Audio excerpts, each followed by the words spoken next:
हरिओम प्रभु जी। आज हम लोग पंचम ज्योतिर्लिंग श्री केदारेश्वर की कथा सुनेंगे। श्री शिव महापुराण में श्री सूत जी ने कोटि रुद्र संहिता में भक्तों को, ब्राह्मणों को, ऋषियों को ये कथा सुनाई है कि श्री केदारेश्वर ज्योतिर्लिंग का प्राकट्य कैसे हुआ। सूत जी कहते हैं कि ब्राह्मणों, भगवान विष्णु के जो नर और नारायण नामक दो अवतार हैं और जो भारतवर्ष के बद्रिका आश्रम तीर्थ में तपस्या करते हैं, उन दोनों ने पार्थिव शिवलिंग बनाकर उसमें स्थित हो पूजा ग्रहण करने के लिए भगवान शंभु से प्रार्थना की। शिव जी भक्तों के अधीन होने के कारण प्रतिदिन उनके बनाए हुए पार्थिव लिंग में पूजित होने के लिए आया करते थे।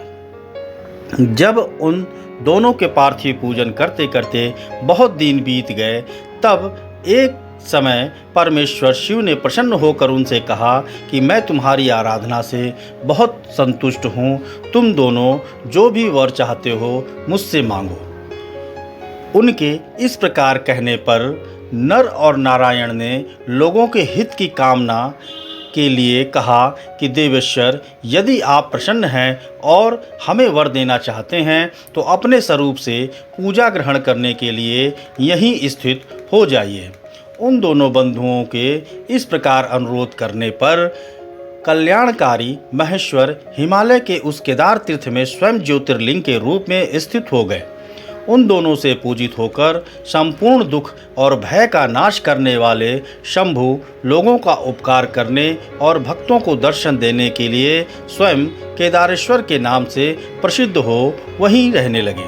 वे दर्शन और पूजन करने वाले भक्तों को सदा अभिष्ट वस्तु प्रदान करते हैं। उसी दिन से लेकर आज तक जिसने भी भक्ति भाव से केदारेश्वर का पूजन किया, उसके लिए तो स्वप्न में भी दुख दुर्लभ हो गया।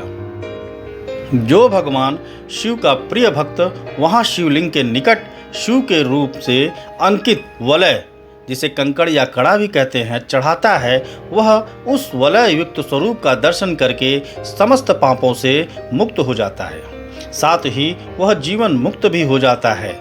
जो मनुष्य बद्री वन की यात्रा करता है उसे भी जीवन मुक्ति प्राप्त होती है। नर और नारायण तथा केदारेश्वर शिव के रूप का दर्शन करके मनुष्य मोक्ष का भागी होता है, इसमें जरा भी संशय नहीं है। केदारेश्वर में भक्ति रखने वाले जो पुरुष वहाँ की यात्रा आरंभ करते हैं और उनके पास तक पहुँचने के पहले ही मार्ग में ही मर जाते हैं, वो भी मोक्ष को प्राप्त हो जाते हैं, इसमें जरा भी संशय नहीं है। केदार तीर्थ में पहुंचकर वहां प्रेम पूर्वक केदारेश्वर की पूजा करके वहां का जल पी लेने के पश्चात मनुष्य फिर जन्म नहीं लेता। ब्राह्मणों, इस भारतवर्ष में संपूर्ण जीवों को भक्ति भाव से भगवान नर नारायण तथा केदारेश्वर शंभु की पूजा अवश्य करनी चाहिए, ताकि वह मनुष्य जीवन मुक्त हो सके। हरिओम प्रभु जी, हरिओम।